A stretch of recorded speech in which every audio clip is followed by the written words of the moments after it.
방송사 선거기획단에 좌편향 기자들이 침투, 과열 혼탁 선거가 우려되므로 경영진에 대한 주의 환기 및 실효성 있는 제재 방안 강구로 건전보도 유도. 어떻게 생각하십니까? 저는 지금 물으시는 것에 대해서 원하신다면 저도 돌아가서 검토를 해가지고 일주일, 2주일 뒤에 답변을 드리도록 하겠습니다. 그러면 총리... 국회법을 보십시오, 의원님. 국회법을 좀 보세요. 누가 봐도 언론 사찰에 해당되고 누가 봐도 언론에 탄압을 하는 그런 문건들이 자세하게 적혀 있음에도 불구하고 여기에 대해서 답변조차 못하고 있는 지금 국민의힘 정부와 여당을 보면서 뭐가 그렇게 숨길 게 많은지 오히려 궁금해집니다. 네, 어제 국회 대정부 질문에서의 질의응답 한 대목이었습니다. 한덕수 총리와 고민정 더불어민주당 의원의 목소리 들으셨는데요. 고민정 의원이 제시한 그 문제 문건, 바로 방통위원장 내정설이 돌고 있는 이동관 대통령실 특보가 MB정부 시절 언론 장악에 관여됐다는 걸 보여주는 것으로 보이는 문건입니다. 이 문건을 최초 보도했던 기자에게 자세한 이야기 들어보겠습니다. 뉴스타파 임선은 기자입니다. 안녕하세요. 네, 안녕하십니까. 네. 제가 봉지욱 기자나 뭐 이런 분들만 뵙다가 최승호 기자나 우리 임 기자님 뵈니까 뉴스타파가 굉장히 젊어졌구나라는 느낌을 받았습니다. 네, 40살입니다. 아, 그러세요? 네. 죄송합니다. 네. 굉장히 훨씬 젊어 보이셔가지고. 감사합니다. 예. 자, 뉴스타파, 저도 이 문건, 뉴스타파 채널에 가니까 문건 공개해 놓으셨더라고요. 네네, 맞아요. 예, 19장짜리인가요? 문건 네. 공개해 놓으셨는데, 너무 재밌게 봤습니다. 네. 특히 MBC 라디오 제작국 부분이 감명 깊었습니다. 네. MBC 라디오 제작국은 기피 부서로 극렬 노조원 등 문제 직원이 대부분이다. 이런 게 있고요. 편파 방송을 해도 별다른 제재 수단이 없다. 관심 끌기 차원의 비판 보도를 하고 평가 및 고려 사항에 보니까 가시적 성과 미흡 시 봄철 프로그램 개편을 계기로 문제 프로 폐지, 포맷 변경으로 편파 방송 악용 소지를 근절하겠다. 네. 어떻게 대통령실이 프로그램 포맷을 바꾸고 폐지를 합니까? 이럴 수 있어요? 대통령실이? 이거는 편성권은 방송법상 방송사 고유의 권한이고 어느 누구도 편성권은 침해할 수 없는데 네. 자, 이런 문건을 어떻게 입수해서 어떻게 그 보도를 하게 되는지 보도 경위부터 좀 여쭤보겠습니다. 네, 이게 저희가 보도를 했던 게 지난해 4월이었는데요. 네. 그 당시 보도 제목은 이제 윤석열 특별 고문 이동관 MB 정권 언론 장악 지휘 기록물 첫 확인이라는 제목이었고요. 네. 이게 2022년 3월에 그 윤석열 당시 대통령 당선자가 이동관 씨를 대통령제 인수위원회 특별 고문으로 임명을 했습니다. 네. 근데 이미 이동관 씨는 이명박 정권에서 이제 언론 장악에 깊숙하게 개입한 인물이라는 평가가 있었고 이에 대해 이동관 씨는 제가 언론 장악을 했다는 건 사실이 아니다라고 맞서고 있는 상황이었는데 네. 이게 이런 인물이 이 공직으로 복귀할 길을 사실 대통령 당선자가 열어준 거였잖아요. 네. 그러면 이 고위공직자 혹은 공직자로 복귀할 인물에 대해서 인사검증을 언론사에서 하는 것은 뭐 당연한 것이고 네. 이게 당시 이제 저희가 갖고 있던 국가정보원 문건 그리고 대통령 기록물 중에 이 비밀 해제가 추가로 된 문건 네. 이것들을 입수해서 원래 그전에는 그 MB 정권의 언론 장악에 포커스를 맞춰서 이 문건을 분석했다면 네. 이동관이라는 인물을 가운데 놓고 그리고 그리고 나서 이 문건을 다시 들여다본 거죠. 네네. 그걸 토대로 보도를 한 거였습니다. 네. 자, 문제 내용 이 문건 보니까 네.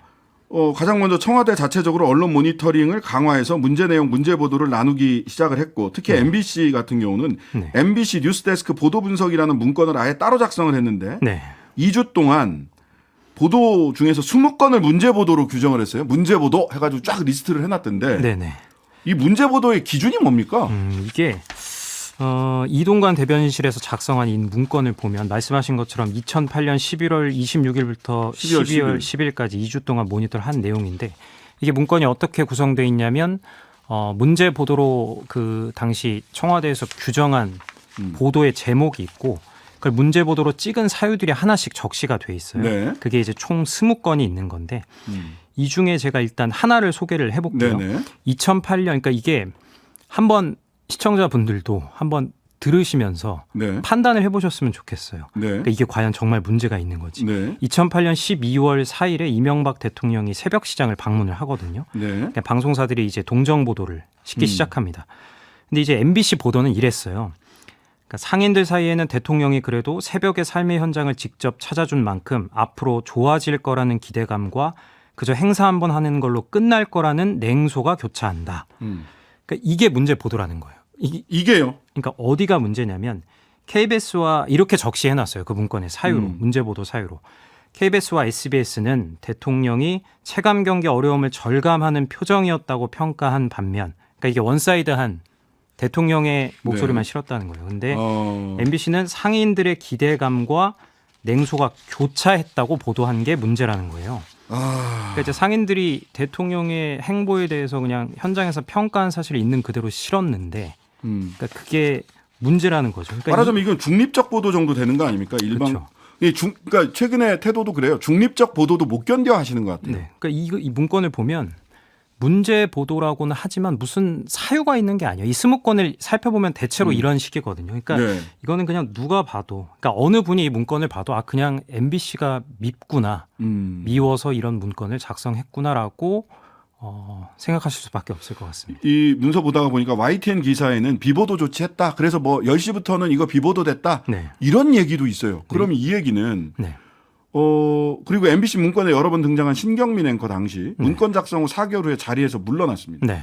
즉 모니터링을 하는 이유가 이거 추정이 되는데 싶어요. 이 모니터링으로 시작해서 그 다음 단계로 넘어가기 위해서 모니터링 했던 거 아닌가요? 그렇죠. 이제 청와대에서 자기들끼리는 모니터 할 수 있어요. 근데 네. 이게 문제가 모니터에서 끝나지 않고 이게 그다음 추가 조치, 그러니까 통제나 장악, 의료까지 나아갔다는 거죠. 네. 그러니까 좀 아까 말씀하신 YTN 보도가 어떤 거였냐면 2010년 5월에 그 제주에서 한중일 정상회담이 열렸고 이때 이제 그 천안함 사건과 관련해서 논의를 했는데 네. 당시 이제 이명박 정부에서는 한중일 정상이 적절하게 대처하기로 합의했다고 성과를 강조하거든요. 근데 네네. 외신에서는 한국 정부가 중국을 설득하는 데 실패했으며 구체적 성과가 없었다고 보도를 하고 네. 그날 바로 다음 날 새벽부터 그러니까 YTN에서 이 외신 내용을 전하기 시작해요. 네. 근데 이 보도가 오전 10시, 그러니까 2010년 5월 30일 오전 10시부터 사라지는데 이날 청와대 홍보수석실이 작성한 기록물을 저희가 확보를 한 거죠. 네. 이 당시 청와대 홍보수석실, 그러니까 청와대 홍보수석이 이동건 씨였고요. 그 문건 제목이 YTN 보도 리스트 5월 30일 오후인데 네. 여기 보면 삼국 정상회담 관련 외신의 부정적 반응을 전달한 YTN의 보도를 문제 내용이라고 적어요. 일단 박스 안에. 네. 그리고 나서 10시 뉴스 이후부터 해당 기사가 비보도라는 조치 결과를 기록해 놨습니다. 네. 그러니까 이거는 압력 수준이 아니에요. 그러니까 네. 이거는 언론을 모니터해서 이게 사실 보도에 개입을 한 거죠. 이것도 사실 통제라고 봐야 됩니다. 네. 자, 이거는 지금까지는 이제 대통령실 대변인실에서 작성했던 것. 네. 시고 모니터링하고 어떤 방송사를 향해서 조치를 해서 비보도 조치까지 막 나오게 한 사실들이 쭉 나와 있는 거고 이번에는 국정원에서 네. 작성을 해서 홍보수석이 요청한 자료다라고 태그를 달아서 홍보수석에게 전달하거나 보고했던 문서 중에 네. 라디오 시사 프로 편파 방송 실태 및 고려사항 이런 문서가 있어요. 네. 이게 좀 아까 말씀드린 모니터하고 예. 그다음에 이렇게 문제 보도로 그러니까 문제 보도로 보이지 않는 것들을 문제 보도라고 분류를 했잖아요. 그러니까 네. 이게 본인들 권력을 비판하는 언론을 어떻게 바라봤는지 당시 정권 권력에서 그걸 볼 수 있는데 이 좀 아까 말씀하신 문건에 보면 이런 표현이 나와요. 그러니까 이 권력의 비판적인 기자 혹은 이제 언론을 악의적, 민심 호도, 좌파 이런 표현을 하는데 좌편향. 근데 진짜 섬뜩한 표현이 있어요. 이 권력을 비판하는 언론을 반정부라고 규정을 해요. 반정부. 반정부라는 단어가 있습니다. 네. 그리고 여기서 그치는 게 아니라 이들을 이제 방송에서 몰아내기 위해서 이제 조치해야 할 실행 방안까지 국가정보원에서 제시를 하는데 경영진에게 주의를 환기시키고 자발적 시정 촉구. 그러니까 경영진에게 주의를 환기시키는 거예요. 국가정보원에서. 그리고 자발적 시정을 촉구한다. 네. 그리고 좌편향 진행자 퇴출 및 고정 출연자 교체 권고. 전 그 다음이 더 무섭습니다. 개편을 계기로 문제 프로그램 폐지, 포맷 변경. 건전단체, 보수 언론 주도로 문제 프로그램의 편파보도 문제 제기. 그러니까 이게 근데 정권의 이제 언론 장악 의도와 실행 계획이 진짜 그야말로 생생하게 담겨 있는 건데 이 문건을 근데 스스로 작성한 게 아니에요. 이게 이 문건의 첫 페이지 맨 오른쪽 위에 보면 네. 청와대 홍보수석 요청이라고 돼 있어요. 네. 당시 청와대 홍보수석이 바로 이동관 씨입니다. 예. 이분이 국정원에 요청한 자료다라는 네. 뜻이죠. 그러니까 앞서 말씀드렸던 그런 문건을 이동관의 대변인실 그리고 홍보수석실에서 작성을 하고 이 국가정보원의 홍보수석이 이런 문건을 작성해달라고 요청까지 한 것이죠. 네. 네. 그리고 뭐 자율적으로 권고하되 그렇게 안 되면 다 바꿔버리겠다라는 게 나와 있습니다. 그다음에 여기 보면 아까 한덕수 총리랑 고민정 의원이 질의응답했던 문건이 네. 2010년 지방선거 앞두고 국정원이 방송사 지방선거 기획단 구성 실태 문건을 만들었는데 여기에서 저는 건전 매체 네. 이런 얘기가 나와요. 건전 매체 및 보수단체들과 협조, 방송사의 좌편향 선거보도 견제활동 강화 및 자생적 선거보도 감시단체 조직화. 아니 뭘 자생적 선거보도 감시단체를 어떻게 조직화해요? 이건 형용 모순이잖아요. 자생인 것처럼 조직하겠다 국정원이 네. 단체를 만들겠다 이런 얘기잖아요. 네. 건전 매체, 건전 보도 이게 뭡니까 도대체? 그러니까 이게 그야말로 정리하면 딱 하나예요. 그러니까 이동관 씨를 비롯 이동관 씨가 깊숙하게 개입한 걸로 지금 확인이 된 이 네.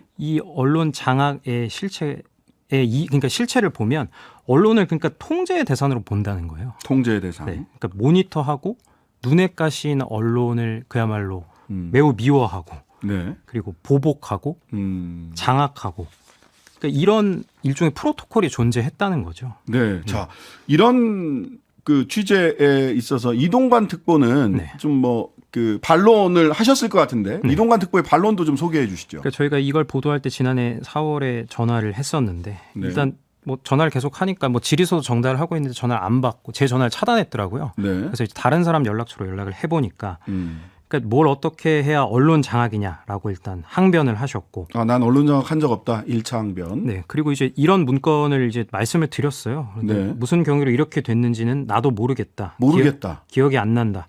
아. 더 이상 답변할 게 없다라고 말하고는 전화를 끊으셨고요. 최근에 혹시 추가로 반론 요청해 보신 적은 없어요? 네. 작년 4월 상황이고. 근데 좀 연락이 되질 않아요. 그러니까 전 연락을 좀 주셨으면 좋겠습니다. 네, 네, 네. 네. 자, 뭐 지금 이동관 특보를 다시 방통위원장으로 내정했다라고 얘기되고 있고 KBS 취재에 따르면 보도에 따르면 네. 청문회 준비도 이미 별도의 사무실을 얻어서 시작을 했다라고 하거든요. 네. 이동관을 다시 부른 이유 뭐라고 보세요? 근데 좀 아까 말씀드린 그 문건들은 이게 이미 움직일 수 없는 사실들이고, 네. 그러니까 지금 뭐 이동관 특보를 임명하려는 건 둘 중 하나겠죠. 그러니까 뭐 진짜 임명한 사람이 없고, 그러니까 이런 언론 장악에 깊숙하게 개입했던 인사를 다시 언론 관련 정책의 총괄 책임자로 앉힌다. 네. 이건 사실 누가 봐도 납득할 수 없는 일이고, 네. 그러면 진짜 사람이 없어서 이동관 씨를 쓰려고 하는 거거나, 사실 경력 채용을 한다고 저는 생각하고 있습니다. 경력 채용? 언론 무슨 장악, 경력? 언론 장악 경력직이잖아요. 네. 그리고 네. 네. 이용우 국민의힘 의원이 언론개혁이 필요한 상황에서는 언론계에서 반대하는 이 특보 같은 사람이 하는 게 필요하다. 합리적이고 상식적인 사람이 가서는 오히려 어렵다. 그래서 이동관이다라는 말이 네, 경력직 어떤 경력이 인정받고 있는가에 대한 하나의 암시는 아닌가라는 생각도 해봅니다. 오늘 말씀 여기까지 듣겠습니다. 지금까지 뉴스타파 임선흥 기자였습니다. 감사합니다. 감사합니다. 네. 하루 종일 기다려지는 진짜 시사. 평일 저녁 6시 5분 신장식의 뉴스 하이킥.